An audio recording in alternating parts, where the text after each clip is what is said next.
कैसे हैं आप लोग। हम लोग आज फिर नए वीडियो में मिल रहे हैं। इसमें हम लोग देखेंगे आज वर्ब्स।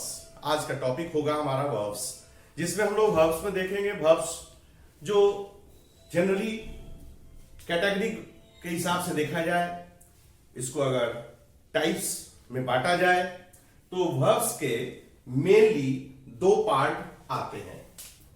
पहला पार्ट वर्ब में मेन वर्ब और दूसरा है ऑक्सिलरी वर्ब। इसको हेल्पिंग वर्ब भी कहा जा रहा है, हेल्पिंग वर्ब भी कहा जाता है। और मेन वर्ब को फाइनाइट वर्ब, प्रिंसिपल वर्ब,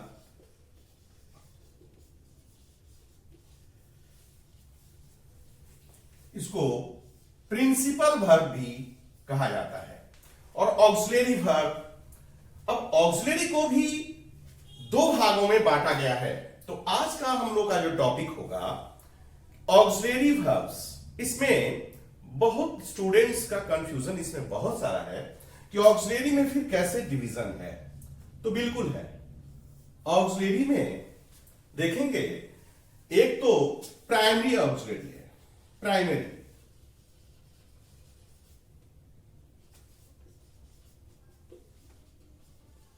और दूसरा है मॉडल,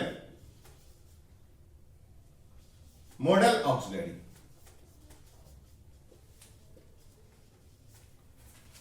अब देखा जाए तो मेन वर्ब में भी दो प्रकार का वर्ब है, एक ट्रांजिटिव,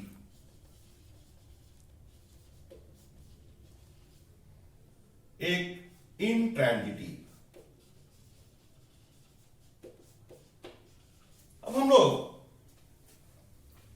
गौर से इस बात को समझेंगे पहले कि मेन वर्ब क्या है। तो मेन वर्ब जैसा कि जिसका फॉर्म चलता है, कई एक go went gone write wrote written play played played sing sang sung ring rang rung come came कम, ऐसे जो बड़े बड़े वर्ब होते हैं, इस तरह के वर्ब को मेन वर्ब, प्रिंसिपल वर्ब कहा जाता है। इसके एक्चुअली 3 फॉर्म नहीं है, एक्चुअली 5 फॉर्म होते हैं, लेकिन बच्चों को सहूलियत के लिए 3 फॉर्म समझाया जाता है। जैसे कि फर्स्ट फॉर्म है प्रेजेंट पास्ट पास्ट पार्टिसिपल। 3 चीज, प्रेजेंट, पास्ट, पास्ट पार्टिसिपल, यहीं तक समझाया जाता है। लेकिन ये 1 2 3, अब वर्ब में जो मेन वर्ब हुआ गो वेंट गॉन, गो वेंट गॉन, तो गो वेंट गॉन, इसमें देखना है हमें कि क्या गो वेंट गॉन तक इस लिमिटेड है, बस नहीं, 5 फॉर्म है।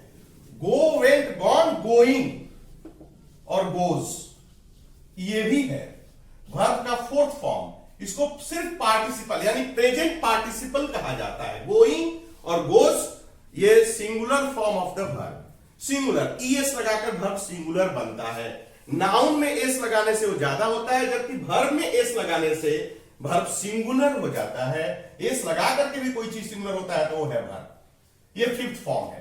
तो गो वेंट गॉन गोइंग गोज, तो 4th फॉर्म में आता है गोइंग। जिस भी क्रिया में अगर हम वर्ब में आईएनजी लगा देते हैं, that is the 4th form of the verb. और एस अथवा ईएस ऐसा कुछ लगाते हैं तो 5th फॉर्म हो जाता है। तो इस तरह से मेन वर्ब में ये हुआ go, write, play, dance, weep, sleep. अब ये कुछ एक वर्ब मैंने लिख दिया, गो राइट, इसका go went gone write wrote written play played played sing sang sing sing sang sung ring rang rung come came come run ran weep wept wept sleep slept slept buy bought bought drink brought brought watch watch watch cook cook cook. इस तरह से ये जो बड़े बड़े verb है, जिसका form 5 form में देखने को मिलता है, इसका 5 रूप देखने को मिलता है, 5 अपने चेहरे इसके अलग अलग है, जहां जैसा जरूरत होता है हमें इसे यूज करते रहते हैं। तो अब रही बात, इसमें छुपे हुए हैं ट्रांजिटिव। एक कोई ट्रांजिटिव वर्ब है तो दूसरा इंट्रांजिटिव वर्ब भी है, ये मेन वर्ब के अंदर में है। तो मेन वर्ब में कौन सा ट्रांजिटिव है, कैसे पकड़ा जाए? बस जैसे कि सभी स्टूडेंट होते हैं तो स्टूडेंट है, लेकिन कोई क्लास में वर्गीकृत किया जाता है इसको, तो कोई 10 में, कोई 9 में, कोई 7 में, कोई 8 में, सब तो ड्रेस पहन ली एक जैसे, तो सब तो हो गए स्टूडेंट। वैसे ही सब तो हो गए वर्ब, लेकिन इसी में कोई ट्रांजिटिव वर्ब है, इसको सकर्मक क्रिया, कर्मक क्रिया हिंदी में कही जाती है। सकर्मक यानी कर्म के साथ, यानी कर्म यानी ऑब्जेक्ट। अकर्मक जिसमें कर्म नहीं हो, यानी अकर्म यानी विदाउट ऑब्जेक्ट, ये है विदाउट ऑब्जेक्ट। ऑब्जेक्ट विहीन, ये विथ ऑब्जेक्ट। ऑब्जेक्ट, ऑब्जेक्ट क्या है? कर्म, हिंदी में कर्म। कर्ता क्रिया कर्म, क्रिया यानी वर्ब, कर्ता यानी सब्जेक्ट, तो कर्म हो गया ऑब्जेक्ट। तो विथ अकर्मक, कर्म नहीं है जिसमें। अब कर्म किसमें है किसमें नहीं है कैसे पता चले? तो गो, इसमें क्वेश्चन पुट करो, व्हाट। ये व्हाट से जाना, क्या जाना, कहां जाना नहीं, कहां जाना का आंसर बहुत सारा मिल जाएगा, यहां जाना, वहां जाना, स्कूल जाना, कॉलेज जाना, बाजार जाना, लेकिन क्या जाना? जाना तो क्या जाना, यानी कोई जवाब नहीं मिलेगा। हंसना, क्या हंसना? रोना, क्या हंसना, क्या रोना? सोना, क्या सोना? कूदना, क्या कूदना? कोई आंसर नहीं है। लेकिन खाना, तो खाने का बहुत आइटम मिल जाता है, यानी ये ट्रांजिटिव है जिसमें बहुत सारे ऑब्जेक्ट हैं, यानी वह खाता है तो क्या? तो फूड, तो फूड खाना।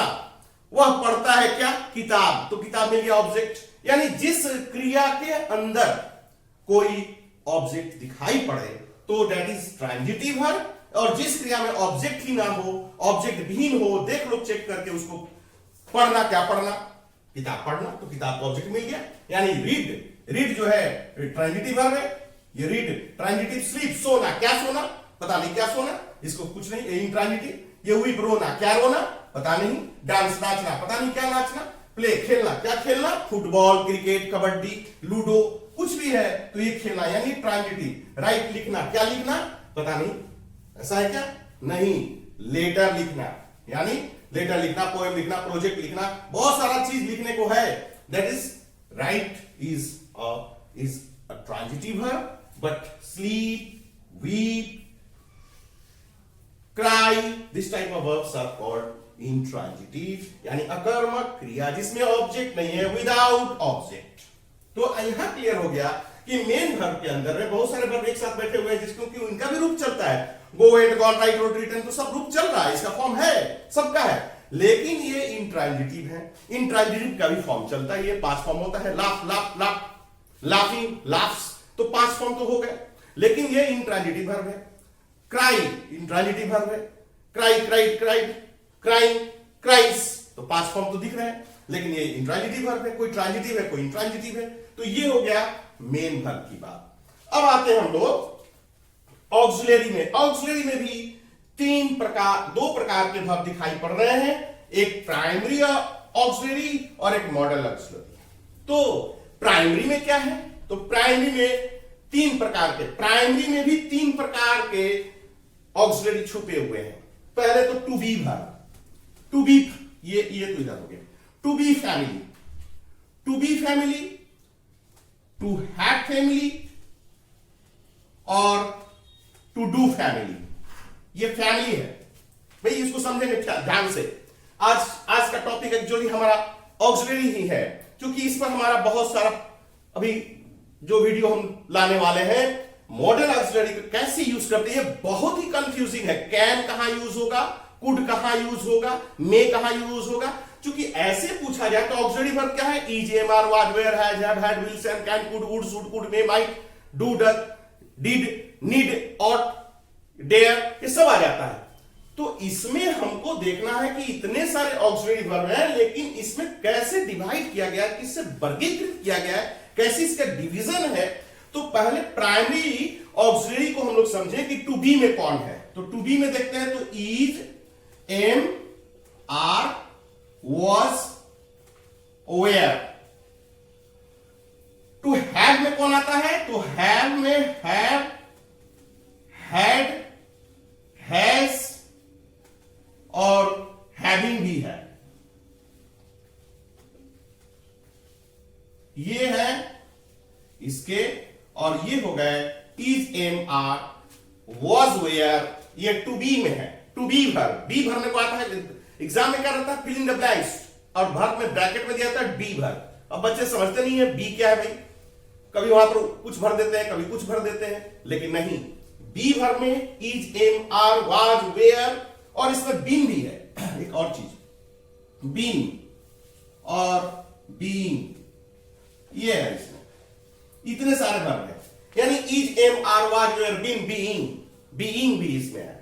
अब टू हैव फॉर्म में, टू हैव में इसका परिवार, इसके फैमिली में, टू हैव के फैमिली में कौन कौन है, टू हैव के फैमिली में हैव, हैड, हैज और हैविंग, और टू डू में, टू डू फैमिली में है डू, डज, डिड।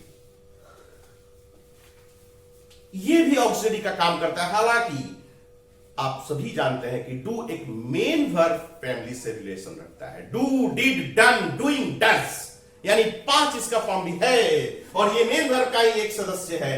फिर भी ये टू डू फैमिली को यहां रखा गया है। प्राइमरी ऑक्सिलरी का भी ये काम करता है, हेल्पिंग वर्ब का भी ये काम करता है, ये हेल्पिंग वर्ब के रूप में भी यूज होता है इंग्लिश में, इसलिए इसको टू डू फैमिली को भी इसमें रखा गया है प्राइमरी ऑक्सिलरी में। अब जरा मॉडल ऑक्सिलरी में आएंगे, तो जैसा कि मैंने कहा is, am, are, was, were, इन सब चीजों को छोड़ दिया जाए तो क्या बच गया, विल, शैल, वुड, शुड। 13 है ये 13 है, ये 13 तो है, बस 13। Will, shall, would, should, could, may, might, ought, need, dare, to dare। तो इसमें आया will, shall, would, should, could, may, might, can, could, can भी इसमें है, यहां पर लिख लिया हम can, यानी will, shall, can, could, would, should, could, may, might, ought, need, dare। ये जो ऑक्सिलरीज हैं ये मॉडल ऑक्सिलरी के रूप में लिए जाते हैं, मॉडल ऑक्सिलरी। तो अब हम देखेंगे कि इसका यूज किस तरीके से, मॉडल ऑक्सिलरी को अलग करके अब हम लोग अलग दूसरे वीडियो में हम लोग इसको प्रकाश में लाएंगे कि किस तरह से इस पर अध्ययन करेंगे, स्टडी करेंगे कि will, shall, can, could, would, should, could, may, might जैसे को कैसे यूज करेंगे। अक्सर यूज करने में इसमें बहुत प्रॉब्लम होती है। पहले आज के क्लास में हम लोगों ने यह समझा कि मेन वर्ब यानी कि प्रिंसिपल वर्ब, और प्रिंसिपल वर्ब में जो कैटेगरी किया गया है, 2 डिवीजन देखने को मिल रहा है, ट्रांजिटिव और इंट्रांजिटिव वर्ब। इसमें फाइनाइट और नॉन फाइनाइट भी आता है, लेकिन उसकी हम चर्चा अगले क्लास में करेंगे जब जेरेंड और पार्टिसिपल वगैरह क्लियर करेंगे। जेरेंड, पार्टिसिपल और ये क्या कहते हैं उसको, इंफिनिटिव, जब हम क्लियर करेंगे तो वहां पर क्लियर करेंगे। इस मेन वर्ब के अंदर में वो भी आता है, किस तरह से वो, उसका एक अलग चैप्टर होगा हम लोगों के वीडियोस में, तो फिर हम लोग देखेंगे। लेकिन आज का क्लास में हमने देखा वर्ब को कैटेगराइज किया और वर्गीकृत करके पता चला कि मेन वर्ब और ऑक्सिलरी वर्ब, हेल्पिंग वर्ब, इसको कैसे प्राइमरी ऑक्सिलरी और मॉडल ऑक्सिलरी में आता है। जो कुल मिला के देखा जाए तो टोटल को is, am, are, was, were, has, have, had, will, shall, can, could, would, should, could, may, might, dare और ऑट, ये सब कुछ इसमें आता है। तो अगले क्लास में हम लोग फिर देखते हैं कि किस तरह से ये मॉडल ऑक्सिलरी में कैन, कुड को अलग अलग करके एकदम पृथक, एकदम सेपरेट करके क्लास को और डिवाइड करके पूरी तरह से हम लोग देखेंगे। अगले क्लास में फिर मिलते हैं। Thank you, God bless you और happy new year 2021। Thank you.